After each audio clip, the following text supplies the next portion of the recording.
The 12 things you can do to avoid cancer, or at least dramatically decrease your chances of getting it. I think all of us has a relative or a close friend or two that has contracted some form of cancer or who have died from cancer in our lifetime. I don't propose to have the absolute answer or cure for cancer, but what I will go out on a limb and say that the following 12 tips will absolutely help you avoid it. The more of these you are able to incorporate into your life, the better off you'll be. Number 1. Eat a healthy plant-based diet. What you eat has a huge impact on your health. However, for most people, that might mean feeling better or having more energy, but diet has a much deeper impact on our longevity. What you eat can be the difference in dying way before our allotted time or living a full and vibrant life. According to the World Health Organization, about 1/3 of all cancers can be prevented by factors within your control, including diet. For example, a plant-based vegan diet is not only richer in many essential nutrients, but also fortifies the body against disease. It helps to keep our body at optimum weight, and it is well documented that obesity is a leading factor of poor health. A plant-based diet can also lower blood sugar levels, and most importantly, it can protect us against certain forms of cancer. Number 2. Avoid all dairy. Dairy products have been linked to all kinds of chronic diseases, including cancer.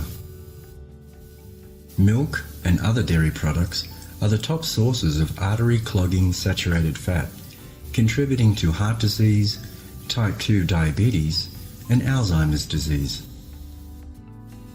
Studies have also linked dairy to an increased risk of breast and ovarian cancers. Contrary to dairy industry propaganda, dairy products and calcium do not prevent stress fractures, and regular consumption of dairy products has been linked to prostate cancer. Proponents of India's health system, Ayurveda, will disagree with these conclusions, but I want to draw their attention to the fact that milk that is glorified in the ancient Ayurvedic texts is not anything like what is currently being sold in supermarket stores. Commercial dairy has none of the healing benefits that are mentioned in the Ayurvedic texts and should be avoided at all costs. Number 3. Connect with nature. We are nature. Each one of us is an integral part of a perfectly balanced ecosystem, and yet for the most part, humans live disconnected from nature, in high-rise apartments, eating processed foods, and drinking chlorinated water. A study conducted by the University of British Columbia examined the specific effects of immersion in nature upon the overall sense of well-being of participants and was published in the Journal of Positive Psychology. Researchers divided people into 3 groups. For one group, immersion in nature was defined as taking time to engage in some form of connection with the natural world, including not just walking in nature, but anything not human-built. A house plant, a dandelion growing in a crack in a sidewalk, birds, or exposing our body to the sun through a window. One of the other 2 groups focused on their self-observations regarding human-made objects, and the third did neither.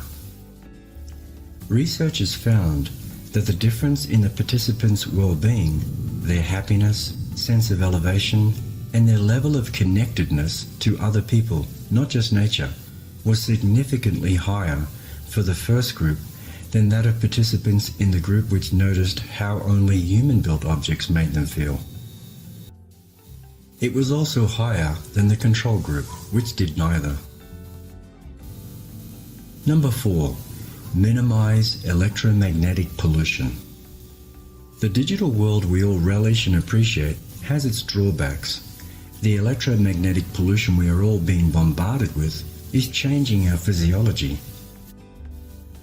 The threat of numerous forms of electromagnetic fields, EMFs, to human health is becoming increasingly clear, and thanks to researchers like Aris, the dangers are beginning to permeate the mainstream media. B. Blake Levitt, former New York Times writer and author of Electromagnetic Fields, A Consumer's Guide to the Issues and How to Protect Ourselves, and editor of Cell Towers, Wireless Convenience or Environmental Hazard, explains in Rees's book, Public Health SOS, The Shadow Side of the Wireless Revolution, that it turns out that most living things are fantastically sensitive to vanishingly small EMF exposures. Living cells interpret such exposures as part of our normal cellular activities. Think heartbeats, brain waves, cell division, etc. The problem is, man-made electromagnetic exposures aren't normal. They are artificial artifacts with unusual intensities, signaling characteristics, pulsing patterns, and waveforms. And they can misdirect cells in myriad ways. One practical way to reduce electromagnetic pollution is to practice grounding or earthing. Number 5. Keep your blood alkaline. One of the two leading factors of disease is acidic blood. The other is lack of oxygen. The kind of food we eat certainly changes the pH of our blood, and so too does our lifestyle. When your body's fluids contain too much acid, it's known as acidosis.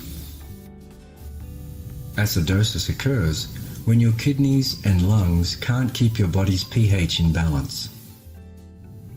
Many of the body's processes produce acid. Acidosis can lead to numerous health issues, and it can even be life-threatening. Nearly all biological functions are dependent upon the acidity or alkalinity of the liquid environment. pH is a measure of the relative acidity or alkalinity of a solution, where a pH of 7 is neutral, less than 7 is acidic, and greater than 7 is alkaline or basic. Foods that increase the acidity of our blood include meat, fish, dairy, and alcohol. Foods that increases the alkalinity of our blood includes green leafy vegetables, fruits, and fermented foods. Number 6. Keep a positive attitude. All disease begins in the mind. When a person is depressed, the whole body is negatively impacted. Depressed people get ill easier, and the road to recovery is more challenging. People who are happier and more positive are typically better able to fend off diseases and enjoy better health during chronic illness. Everyone feels sad once in a while, but depression can sap the life out of you and often leave you feeling helpless and weak. When depressed, we often lose interest in normal activities such as eating, making love, and decision-making, and our sleeping patterns are disrupted. We may feel tired, irritable, or lethargic most of the time, or think continually about death or suicide. The National Institute on Aging shook up the medical world with the results of a remarkable study. Tracking 4,825 people ages 71 and older, researchers found that those who were chronically depressed for at least 6 years had an 88% greater risk of developing cancer within the next 4 years. The researchers speculated that depression fuels cancer by damaging T cells and other parts of the body that fight the disease. Of course, both cancer and chemotherapy may have biochemical effects that contribute to depression as well. Even before doctors had any inkling that mood could affect a person's chances of getting cancer, it was already clear that depression and loneliness added to the devastation of the disease once it was present. Cancer patients without strong social ties are particularly likely to die early, and patients who get counseling and support may add years to their lives. One study of women with advanced breast cancer found that those who attended weekly support groups lived an average of 18 months longer than those who didn't. Although later studies did not find the same benefit, doctors agree that support groups can increase your quality of life. Number 7. Breathe. The science of breathing stands on quite ancient foundations. Centuries of wisdom instructs us to pay close attention to our breathing, the most basic of things we do each day. And yet maybe because breathing is so basic, it's also easy to ignore. A brief review of the latest science on breathing and the brain and overall health serves as a reminder that breathing deserves much closer attention. There's more going on with each breath than we realize. Controlling your breathing calms your brain and regulates your blood pressure. According to the ancient yoga teachings of India, at the time of our birth, we are allotted a certain amount of breaths for this life. So it follows then that slowing down our breathing will increase our lifespan. In yoga, we learn to control prana, the vital force, through pranayama. We use the breath in pranayama to learn to control prana, but don't confuse prana with breath. Prana is the energy that animates the lungs. It is not the breath. Using the breath is the easiest method for training prana. Once you are able to control prana through pranayama, you are better able to control the movement of prana to other organs and areas of the body. Amarajit Singh. In the 1930s, Nobel Prize winner Dr. Otto Warburg hypothesized that cancer has only one prime cause. The prime cause of cancer is the replacement of normal oxygen respiration of the body cells by an anaerobic, oxygen-less cell respiration. He believed that cancer cells thrive in oxygen-poor environments, and many research studies now support his assertion. Thanks to Warburg and others, we know that cancer cells metabolize differently than normal cells, which need oxygen for respiration. Instead, cancer cells metabolize through the process of fermentation. This inferior form of energy production is activated when the oxygen level of a cell drops below 40%.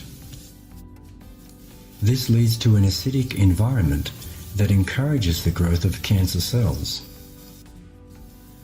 It goes without saying that to get the full benefits of breathing practice, we should avoid smoking and also breathing in secondhand smoke. According to the CDC, secondhand smoke is the combination of smoke from the burning end of a cigarette and the smoke breathed out by smokers.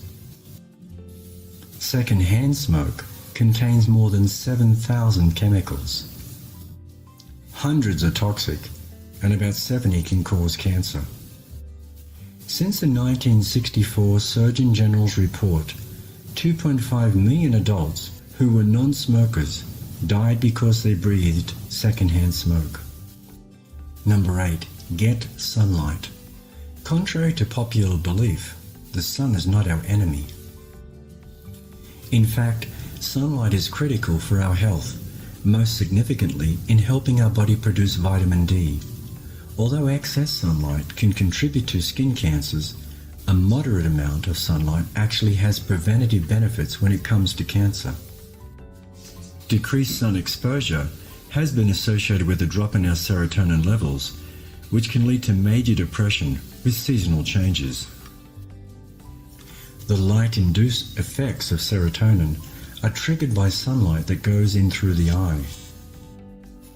Sunlight cues special areas in the retina, which triggers the release of serotonin. So, you're more likely to experience this type of depression in the wintertime when the days are shorter. Due to this connection, one of the main treatments for depression with seasonal changes is light therapy, also known as phototherapy. You can get a light therapy box to have at home. The light from the box mimics natural sunlight that stimulates the brain to make serotonin and reduces excess melatonin. Number 9. Eat fermented foods. Our body has more bacteria living inside than all the cells that make up the human form. At any one time, we have about 3 pounds of bacteria living inside of us. A healthy body is one that has more good bacteria than bad bacteria. Our gut is the foundation of our organism. It is where we absorb our nutrition and from where we interface with the exterior world even more intimately than through our skin. If you want to get to the bottom of an ailment, you need to look at how your digestion is working and what you are eating. The 4 main nutrients needed for optimal digestion are enzymes, prebiotics, probiotics, and minerals. Minerals activate enzymes which accelerate the chemical reactions of metabolism. Enzymes are there to break down food into less complex parts for better assimilation. Prebiotics are food for your microbiome. The best prebiotics is found in raw fibrous fruits and veggies, and especially raw leafy greens, and soluble and insoluble fiber found in produce. Probiotics are most often found in fermented food like raw sauerkraut, kimchi, and other products like live pickles. Probiotic foods also have digestive enzymes. The Greek physician Hippocrates, often referred to as the founder of modern medicine, said, "All disease begins in the gut." The flip side of that coin is also true. All health begins in the gut. Number 10. Meditate. Since a good supply of oxygen to the blood and a healthy mind is critical to health, it is not surprising that yoga, tai chi, and meditation have lasted the test of time. Incorporating a deep breathing and meditation routine into your life has been proven beyond a doubt to be great for our overall mind, body, spirit health. Science has proven that even the most basic meditation practice can reduce stress, control anxiety, increase memory, improve attention span and self-awareness, improve the quality of our sleep, and most importantly, reduce blood pressure. As a monk, I would practice a form of mantra meditation for at least 2 hours daily, and I found it to be tremendously helpful in reducing my stress and calming the mind. I was also celibate then, and meditation helped me maintain my vows. Number 11. Intermittent fasting. Intermittent fasting involves cycling between periods of eating and fasting, ranging from a few hours to a few days at a time. It is the kind of fasting I prefer because it does not disrupt your usual routines like a full-on fast would do. Fasting is not a new concept. It is a practice that dates back centuries and plays a central role in many cultures and religions. Fasting is a practice that has been associated with a wide array of potential health benefits, including weight loss, as well as improved blood sugar control, heart health, brain function, and cancer prevention. In India's Ayurvedic tradition, fasting is considered to be the cure for all diseases. Several studies have found that fasting may improve blood sugar control, which could be especially useful for those at risk of diabetes. Intermittent fasting and alternate day fasting could help decrease blood sugar levels and reduce insulin resistance, but may affect men and women differently. Research shows that inflammation may be involved in the development of chronic conditions such as heart disease, cancer, and rheumatoid arthritis. Some studies have found that fasting can help decrease levels of inflammation and help promote better health. Animal and test tube studies indicate that fasting may benefit the treatment and prevention of cancer. Similarly, a test tube study showed that exposing cancer cells to several cycles of fasting was as effective as chemotherapy in delaying tumor growth and increased the effectiveness of chemotherapy drugs on cancer formation.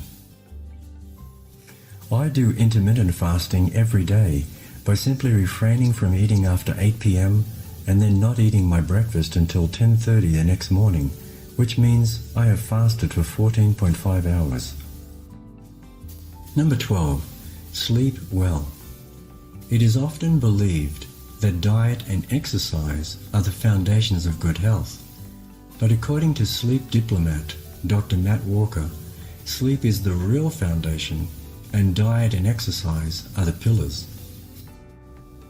Sleep is one of the most important but least understood aspects of our life, wellness and longevity. Until very recently, science had no answer to the question of why we sleep, or what good it served, or why we suffer such devastating health consequences when we don't sleep. Compared to the other basic drives in life, eating, drinking, and reproducing, the purpose of sleep remained elusive. Walker has spent the last 4.5 years writing Why We Sleep, a complex but urgent book that examines the effects of this epidemic close up. The idea being that once people know of the powerful links between sleep loss and, among other things, Alzheimer's disease, cancer, diabetes, obesity, and poor mental health, they will try harder to get the recommended 8 hours a night. There is some evidence of a link between insufficient sleep and the risk of cancer. In particular, people with circadian rhythm disorders, in which the body's biological clock is disrupted because of shift work, for example, may be at increased risk. A study in the International Journal of Cancer found a relationship between women's irregular work schedules and the rate of breast cancer. Researchers compared 1,200 women who had developed breast cancer between 2005 and 2008 with 1,300 women who did not have a cancer diagnosis. They found that the rate of breast cancer was 30% higher for the women who had work shifts. Women who had at least 4 years of night shift work, as well as those with fewer than 3 night shifts per week, keeping them from ever fully adjusting to one schedule, were at higher risk. Shift work has also been shown to increase the incidence of certain cancers, for example, prostate cancer in men. I hope these 12 tips are helpful. If you are currently struggling with cancer or have fears of contracting it, please try to incorporate some or all of the above suggestions into your life. For all scientific references, please refer to the original article at foodyogi.org.